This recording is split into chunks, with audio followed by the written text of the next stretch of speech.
हाँ, बकवास पर आपको खुश आमदीद। खुमार ड्रामा सच में अभी तो शुरू हुआ है, लेकिन मुझे भी तजस्सुस है कि अगर 29 दिसंबर जो मेरे को इन्होंने अनाउंस किया है, ये तेरे बिन का सीज़न 2, जो कि मैं आपको स्क्रीनशॉट भी दिखा रही हूँ। अब पता नहीं ये पहला प्रोमो लॉन्च करने जा रहे हैं या पूरा ड्रामा, क्योंकि इसमें अभी भी डाउट है। अभी तक एक प्रोमो भी नहीं आया। जियो वाले कोई ड्रामा नशर करने वाले हों तो इसके प्रोमो और ओएसटी से हर तरफ तहलका मचाने की कोशिश करते हैं, ताकि ड्रामा आने से पहले इसकी रेटिंग आसमान तक पहुंच जाए। इसीलिए मैंने ज्यूम कर लिया था कि शायद खुमार ड्रामा ख़त्म होने वाला है, लेकिन फ़िलहाल तो ये ख़त्म होता मुझे नज़र नहीं आ रहा, और इस अनाउंसमेंट के पीछे भी कोई और ही मकसद लग रहा है। शायद तेरे बिन ड्रामे की न्यू कास्ट को मुतारफ़ करवाया जाए इस जुमे को। बहरहाल इंतज़ार रहेगा कि ये कौन सा धमाका करने वाले हैं। फ़िलहाल तो खुमार ड्रामा अभी आगे बहुत चलने वाला है, क्योंकि इसकी स्टोरी जो मेरे सामने आई है इसके मुताबिक इस ड्रामे में नासिर साहब बदला लेंगे हरीम से, इसके और फाइज के दरमियान में बदगुमानियाँ पैदा करके। वो तो मेरे पास आती रही मेरे घर, और मेरे पास तो इसका सबूत भी है कि वो मेरे कमरे में आई थी मुझसे मिलने, और मुझे भी घर बुलाया था हरीम ने। ये सब कहकर वो इन दोनों के दरमियान गलत फहमियाँ पैदा करने वाला है आगे जाकर। इसलिए तो ड्रामा अभी काफ़ी लंबा चलने वाला है। तो अब तक आपने देखा कि नासिर शादी से इनकार करके घर जा चुका है।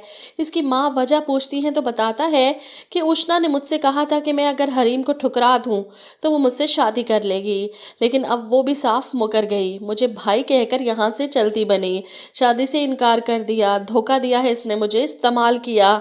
जिस पर उष्णा कहती है कि बदला लिया है मैंने अपनी बेइज्जती का। नासिर भी कहीं का ना रहा, ना हरीम मिली और ना ही अपनी अमीर खालाजाद उष्णा।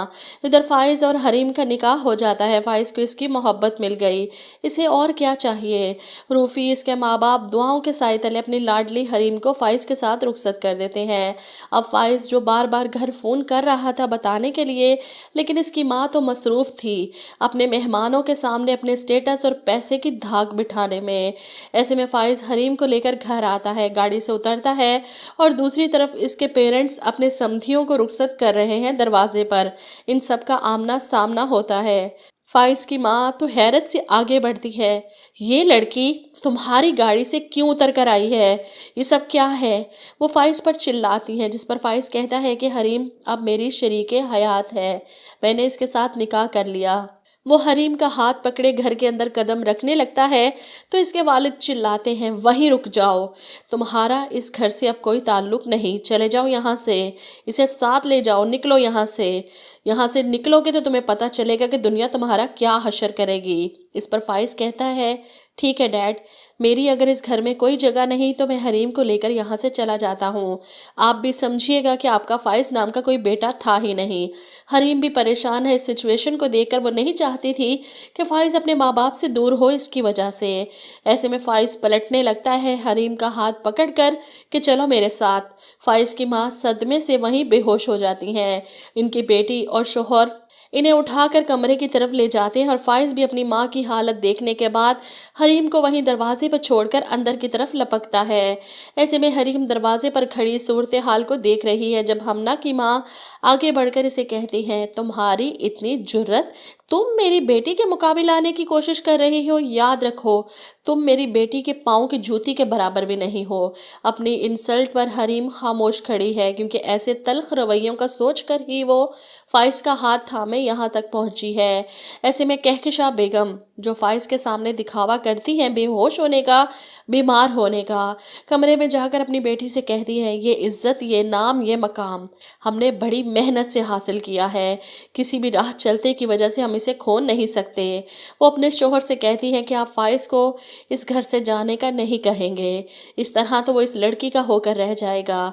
ठीक है, इसे आने दें, इस लड़की को फाइज की ज़िंदगी से निकाल बाहर करूँगी।